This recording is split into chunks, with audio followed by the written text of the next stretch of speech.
Hello Singer Channel 嘅朋友，大家好，我係舒教連詩雅。咁啱啱咧就出咗首新歌，叫做《殘忍告別式》。咁今次好開心啦，揾咗 Super Moment 作曲啦，就揾咗馮曦妤填詞嘅。咁其實今次呢一首歌咧，我自己其實覺得係同過往嘅歌係好唔同嘅，因為今次係真係偏 rock ballad 少少啦。咁所以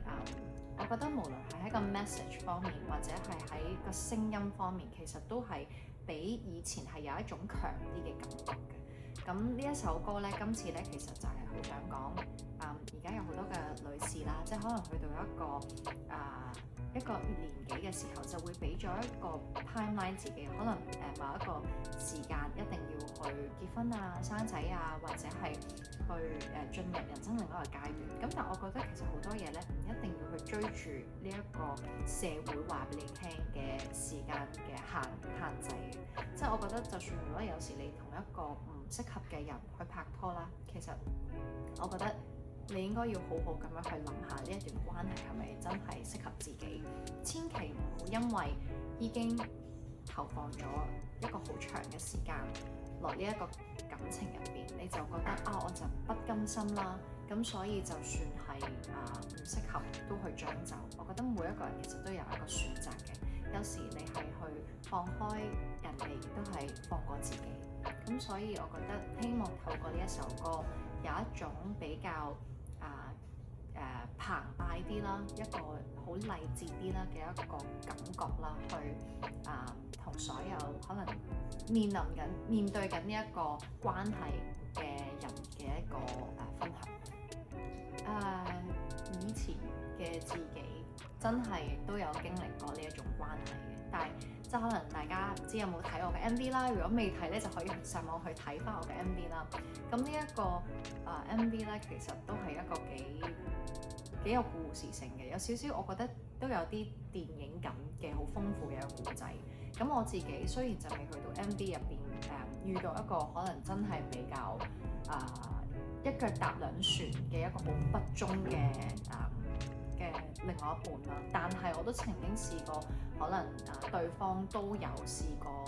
出軌嘅，但係可能真係一次半次，咁我就覺得都可以去原諒啦。但係原來當慢慢耐咗嘅時候，你就會發覺原來有啲人係真係唔會變，而你只係不斷咁樣俾緊藉口自己，或者去幫對方揾緊藉口。咁所以我曾經都試過係一個階段係喺愛情路上都會好迷茫嘅，咁所以就用翻嗰種經歷去代入呢一個故仔入邊，咁亦都身邊亦都有朋友而家係經歷緊呢一種嘅關係嘅，咁所以就好想話俾佢哋聽，其實你係即係提醒佢哋係有選擇。今次演繹呢一首真係比較 rock style 啲嘅 ballad 咧，係真係有啲難度嘅挑戰嘅，因為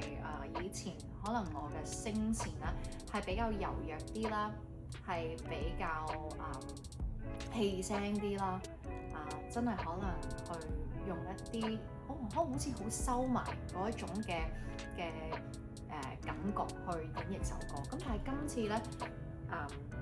去錄音室錄嘅時候咧，亦都好多謝 Super Moment 佢哋啦。其實基本上個個都喺度啦。咁尤其是 Sunny 自己都係主唱，咁所以佢可以以一個唱歌嘅身份，即係自己都係唱歌嘅人，去同我去分享一啲 technique 上嘅嘢，或者佢叫我放開啲，即係真係我以前好少有呢一種叫做好似好放開嘅方式去唱。咁今次我可能係要完全放低以前有嘅一種概念啦，或者係對自己嘅聲音嘅一種可能自己有時都會有啲 struggle 或者係唔肯定啊。咁但係今次我就真係好放開放低咁樣去嘗試演繹呢首歌。咁出到嚟嘅效果咧，我覺得係有驚喜嘅，即係對於我自己嚟講，亦都係一個新嘗試，所以非常之好玩。咁啦，就會繼續去宣傳殘忍告別式啦。咁其實都一連串諗咗一啲我覺得好得意嘅方式去做一啲唔同嘅宣傳嘅。咁我都幾期待嘅，因為都係之前冇做過嘅一啲嘢。咁所以其實我覺得而家每一一首歌，即係都希望可以用多啲時間去宣傳，去令到多啲唔同嘅人可以聽到呢一首歌，咁先至唔可以浪費成個班底嘅苦功。咁今次咧係第一次同Supper Moment 啦，同埋馮曦妤合作啦。咁點解會揾佢哋咧？其實之前我就覺得已經即係上年做完人生使用說明嘅時候，其實我已經好有一個感覺，即係有個 idea 係好想下一首歌係真係做一啲可能係強硬啲嘅 message， 或者係即係真係好想試下挑戰下 rock ballad 呢樣嘢嘅。咁所以我就即刻諗到咁我可以揾啲咩人去作曲咧？咁我自己本身都好中意 Supper Moment 嘅歌嘅，咁而且喺工作上咧就會多咗有幾次見到佢哋，我就覺得一定要乘勝追擊，即係要揾佢哋去邀歌。咁所以我就好大膽咁樣邀請佢哋去幫我作曲啦。而新年佢哋係真係超快就應承咗我，咁跟住亦都係寫咗呢一個曲俾我。咁我一聽到嘅時候，其實我已經非常之有畫面。咁跟住我就喺度諗，咁應該同啲乜嘢嘅填詞人合作呢？咁今次就係揾咗馮曦妤啦。咁今次我哋雖然係第一次合作，但係我覺得佢係寫可能係愛情啦，或者係佢係有一種，即係佢依然係仲係有一種嘅對愛情都有一個少女心喺佢入邊嘅。咁所以我覺得佢去同佢傾呢份歌詞嘅時候，其實佢好快已經填到我想要嘅嘢俾我。咁加上我覺得無論人去到咩階段啦，其實你總會對愛情，雖然你係唔同嘅階段、唔同嘅年紀，你會有唔同嘅睇法，但係你總會有過一啲經歷係相信個個都會有，即係可能你都會試過非常之沉淪一段關係啦，或者係都可能會試過受情傷啦。咁所以亦都可能有啲人直頭係當下而家呢一刻係喺一段根本唔知道應唔應該繼續或者係走出嚟嘅關係入邊。咁所以我希望可以藉住呢一首歌去叫做唔係提醒嘅，但係以第三身身份去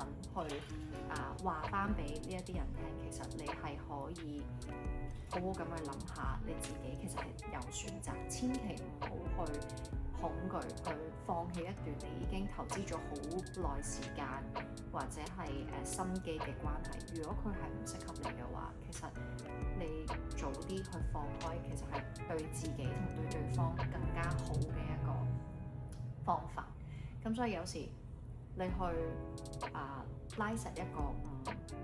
唔好嘅關係，其實咁樣對自己同對方都係殘忍，